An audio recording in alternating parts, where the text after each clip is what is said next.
Kembali lagi di Bola Bully Channel menyajikan seputar informasi dunia sepak bola. Inilah berita hari ini. Xavi Hernandez telah memutuskan mundur sebagai pelatih Barcelona pada akhir musim ini. Robert Lewandowski bisa memahami hal itu. Xavi berada di bawah tekanan pada musim ini. Blaugrana sudah kehilangan 2 trofi usai gagal di Piala Super Spanyol dan Copa del Rey. Barcelona juga tertatih dalam persaingan perebutan gelar. Lewandowski CS ada di peringkat ketiga klasemen Liga Spanyol dengan 50 poin, tertinggal 8 angka dari Real Madrid yang ada di puncak. Tekanan di Barcelona tampaknya sangat tinggi hingga tak membuat Xavi nyaman. Hal itu yang membuat Lewandowski bisa memahami keputusan Xavi untuk mundur. Lewandowski meminta rekan satu timnya untuk fokus pada sisa musim ini. Barcelona diharapkan bisa memenangkan sesuatu bersama Xavi. Kami perlu fokus pada musim ini karena kami masih bisa menang bersama Xavi, bukan hanya pertandingan. Saya fokus 100% dan memilih untuk tidak membicarakan apa yang akan terjadi di akhir musim, tutupnya. Kartu biru akan diperkenalkan dalam pertandingan sepak bola. Seperti apa fungsinya? Dewan Asosiasi Sepak Bola Internasional, IFAB, akan mempublikasikan protokol rinci untuk uji coba sin bins dalam sepak bola. Sin bins adalah area di luar lapangan untuk ditempati selama beberapa waktu oleh para pemain yang melakukan pelanggaran pada olahraga seperti hoki es dan rugby. Aturan sin bins dalam sepak bola ini menyertakan kartu biru di luar kartu kuning dan merah yang sudah ada saat ini. Kartu biru ini dikeluarkan wasit apabila ada perselisihan antar pemain atau pelanggaran sinis. Pemain yang mendapat hukuman kartu biru akan ditempatkan ke sin bins selama 10 menit sebelum masuk lagi ke lapangan. Bagi para pemain yang mendapat 2 kartu biru dalam satu pertandingan yang sama akan berbuah kartu merah. Hukuman serupa juga didapat apabila pemain mendapat masing-masing kartu kuning dan kartu biru dalam laga yang sama. Timnas Indonesia akan menghadapi Vietnam sebanyak 2 kali pada laga lanjutan grup F kualifikasi Piala Dunia 2026 zona Asia. Duel pertama, Timnas Indonesia akan menjamu Vietnam di Stadion Utama Gelora Bung Karno, Jakarta pada 21 Maret 2024. 5 hari kemudian, giliran Indonesia yang bertandang ke Vietnam.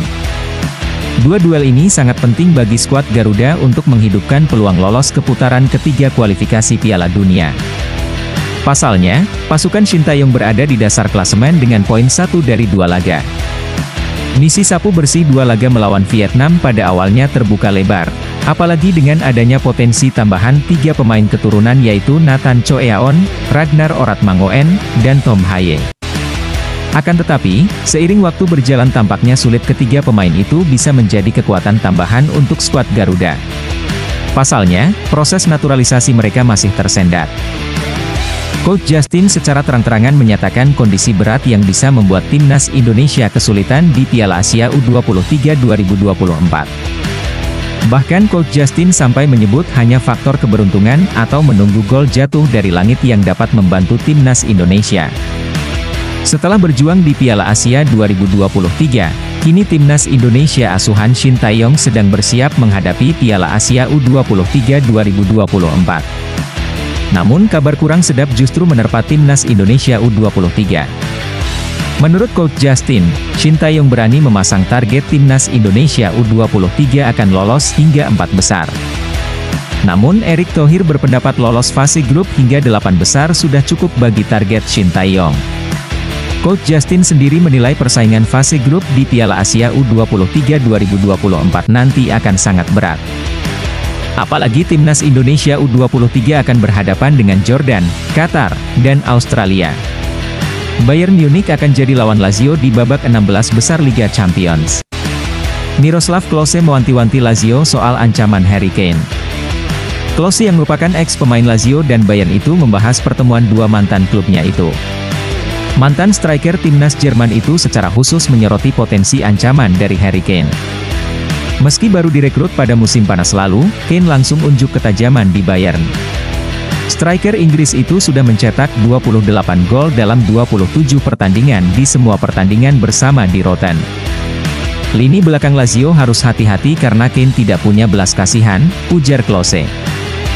Setelah absen di Hong Kong, Lionel Messi bisa main di Jepang.